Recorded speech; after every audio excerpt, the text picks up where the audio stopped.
So, nag-volunteer ako. Ma'am, pwede ba? Kasi nakikita ko yung nagde-deliver sa amin ng mga drift food from Divisoria. Ang mahal ng binabayaran.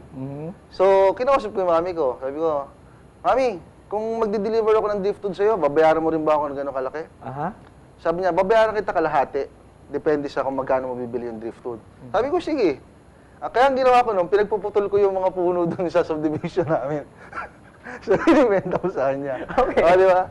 So, gano'n ako kaano. So, kasi gusto kong kumita. Maliit pa ako, gusto kong kumita. Kasi, na-influensyahan talaga ako. So, walang nagbigay sa'yo ng idea na gawin mo yung kalokohan na yan? I mean, kung matatawag mo siya kalokohan. Hindi ko alam eh. Basta nakita ko lang opportunity. Kasi katulad ng elementary ako, nakita ko malayo yung kantin eh. Malayo yung kantin namin sa school. Doon dahil may nagtayo ka ng kantin. Nag-isip ako ng mabibenta kung ano. Di ba uso dati yung mga curls na maliliit? Na may free na mga laruan. Anong year yan? Anong That year was yan sa'yo? 1992. 92? Hindi, what ka rin Huwag na So, ganun niya. So, nakita ko, ang ginawa ko, nakakita na naman ako ulit ng opportunity. So, bumibili ako ng curls. Ngayon, pag recess time namin, binubulungan ko na yung mga classmates ko. Mayroon akong mga ano dito, mga chichirya, bago gusto niyong bumili. Piso lang isa. So, pag recess, malayong, imbis na pumunta pa sila sa kantin, bibili na lang sila sa akin. Okay. So, yun ang ano. Anong klaseng, bukod sa entrepreneurial ka, anong klaseng estudyante ka nung araw? Ikaw ba may mga bagsak? Hindi naman, medyo makulit lang ako. Lagi akong pinapatayo sa blackboard. Ayun, noisy pupil, mga gano'n. Oo, parang standing. Ganun. Kasi hindi ako mapakali. Hindi ako mapakali pag nagtuturo yung teacher. Hindi naman sa ano, pero mabilis kasi ako maka-pick up. Okay. So, alam mo na. pag alam ko na parang hindi na ako mapakali. So, lagi ako, pag nakikita ng teacher na hindi ako mapakali, impenyo, tumayo ka, umarap ka dun sa likod, sa harap ng board. So, nakatalikod ako. Yung mga classmate ko, pinagtatawanan ako lagi dahil, ewan ko, chairman of the board nga ang tawag sa akin dati. Okay. Hindi presidente, kasi lagi akong pinapatayo sa blackboard. You're always facing the board. Alright, what happened in college? Did it change? I mean, that being makulit and... Yung college kasi hindi na nawala eh. Kasi mas lalong lumala. I'm a jolly person. Yung mga problema hindi ko masyado, basta very light, I take it parang wala-wala lang sa akin. Kumbaga, nung college naman ako, medyo nandun pa rin yung kalokohan. Pero okay naman. What was the course? Kasi yung father ko, sa seaman ng father ko, sa kapitan siya ng barko. So, nung magka-college ako, inisip ko, para makakuha ako ng madaling trabaho, magsisima na lang rin ako. So, marine transportation ang first course ko. Kung motivated kang gumawa ng business nung elementary, high school, and college, elementary and high school, paano nangyari na ang target mo na nung college ay employment? Kasi nung high school ako, namatay yung father ko. So, medyo nagulo yung financial namin. Right. So, sa isip ko... And therefore, nagulo na rin yung diskarte mo? Medyo. Kasi ang gusto ko talagang kunin nung college ako, gusto ko mag-political science, gusto ko mag-abogado. Dahil? Pero gusto ko lang siya. Kasi, syempre, nag-iibabago ang tao, di ba? So, naisip ko na gusto ko mag-abogado. Gusto kasi mahilig ako manood ng news, mahilig ako magbasa ng dyaryo. So, gusto ko talagang tumulong sa mga tao, parang gano'n. Right. Kawang-gawa. So, naisip ko, nung namatay yung father ko, medyo baka mahirapan yung nanay ko magpaaral sa akin. Kaya during that time, mura lang naman yung tuition fee sa marine transportation. Plus, mabilis ako makahanap ng trabaho kasi meron pa naman mga kaibigan. Plus, mabilis ako makakapagpuhunan. So, makakapagtayo na ako ng negosyo. Okay, so kumbaga, business pa rin. Kumbaga, stepping stone mo yung gusto mo. Yes. Stepping stone, hindi ka magiging permanente dyan. Yes. One of these days, alis ka dyan, very soon, to establish your own business. Okay. So, why choose this kind of product? Lumpiang sariwa. Bakit lumpiang sariwa? Actually, nung bago tong business namin ni Mike, talagang ako naniniwala ako sa food business. Kasi so siya hindi naniniwala, ikaw naniniwala? Hindi naman. Basta sa akin kasi, hindi pa kami magkakilala.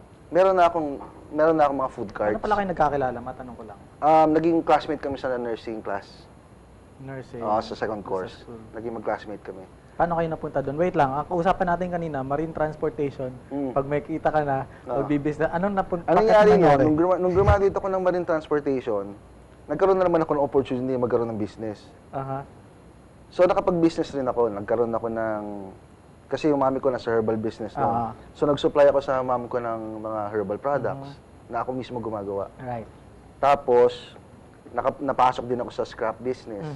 So which is maganda naman ang kita. No? Alright, so what happened? Nakapasok ka na sa mga businesses, parang seemingly nakuha mo na yung yung pangarap na yon. Medyo medyo kasi palibasa medyo bata pa tayo noon. So, ang daming kalokohan, hindi umiikot yung hindi napatakbo na maganda yung business. Although kumikita, pero hindi na patakbo na maganda yung negosyo. Right. And therefore, mag-nursing ka na lang. So, umalis na ako. Dahil ang demand ay nursing. Yeah, sa So, yun yun. abroad. Para gusto mo na makakuha mag-abroad? Yeah, kasi ayoko talaga mag-abroad, pero napipilitan lang dahil sa crisis eh. Kumbaga, mag-abroad na lang siguro ang last choice para magkaroon ng magandang buhay pa rin. How does it look like? Meron ka ng business, you're almost there, you're getting some, probably more than enough. Yeah. And then suddenly you feel that, you need to hold the business dahil mismanaged na yung business. How does it look like? Sa akin kasi parang pag nawala, wala na. Parang tayo na lang ulit. Pero nakita ko kasi during that time, kaya hindi ko na rin siya ni-revive yung scrap business. Dumami na eh. And natuto na yung mga malalaking yung mga binibilan namin, like yung mga factories. Natuto na sila. Hindi na nila pinapadaan sa ahente. Kaya nga, so sila mismo nagbibenta na. Interested ako dun sa idea na first part of your life, you're entrepreneurial. And then second part of your life, you are in employment. And the third part of your life, you are again entrepreneurial. And the fourth part of your life, you are in business. Yeah. So I wonder if the fifth year would be into business na siguro. Into business ulit. Kasi tingnan mo, kung titingnan mo yung stages ng buhay ko, talagang hindi nawala yung pagka-entrepreneur. Right. Talagang but somehow, itinitigil mo yung part na yon to accommodate other ideas. Kasi sometimes para mawawalan ka ng pag-asa, parang ano ba naman to? Gumaganda yung negosyo, biglang mawawala. So, di ba ups and downs? Business is ups and Right. May mga ups and downs yan. So, minsan, parang natural lang na maramdaman mo, parang wala tayong pag-asa magnegosyo sa Pilipinas. Okay. If I'm going to start my own business in food, would I need an intensive capitalization? Sa tingin ko, hindi naman. Like, yung pinapromote nga namin, actually, isa rin sa advocacy namin, yung isulong yung pagka-negosyante. Kasi we believe na itong isa sa makakatulong sa ating bansa. Katulad nung, for example, you're going to start in a business, so pinakamaganda mag-start ka ng maliit. Kaya nga maraming nagsusulpo na dyan na food carts. Kasi nandun tayo nandun ng trend ngayon dahil sa crisis sa panahon. So if you're going to start a business, better start small kasi it's easy to manage. Tapos hindi masyado mahirap i-maintain. Plus, in a small amount of capital. How do you differentiate yourself from other businessmen who are also doing the same lumpia business? Actually, yung franchising business namin, kasi we're into franchising business, we make sure that our product is franchisable. So, pag franchise mo yung produkto namin, pag franchise mo yung concept namin, we make sure na talagang kikita yung produkto. Kasi maraming sa franchising ngayon, maraming lumalabas na franchising concept ngayon. Wala pang, hindi pa proven yung system produkto. nila, For example, yung system, yung track record nila, kung talagang kumikita ba yung franchising business. Kasi marami dyan, walang prototype. So, mag-invento lang ng concept, and then ipapa-franchise na nila. Right. Ngayon, ang nagiging guinea pig, yung mga franchisee. Ang sasariwa niyang mga yan, I mean, ang sasariwa naman, saan ang gagaling itong mga to? Yung wrapper namin, kami mismo gumagawa niyan. Kayo yung ni Mike? So bago kayo pumunta dito sa show, ginawa niyo muna yung wrapper? Kami, yung dati, nung wala yung dati? kami gumagawa talaga niyan. Kami nagluluto na sauce, kami namamalengke. Nakapatent na ba yung sauce ninyo? With God's blessing, medyo nagkaroon na kami ng mga tao. So, sila na tinuruan na namin sila. Itong mga gulay na ganito? Yung lechugas namin, yung lettuce namin, galing yan ng Baguio.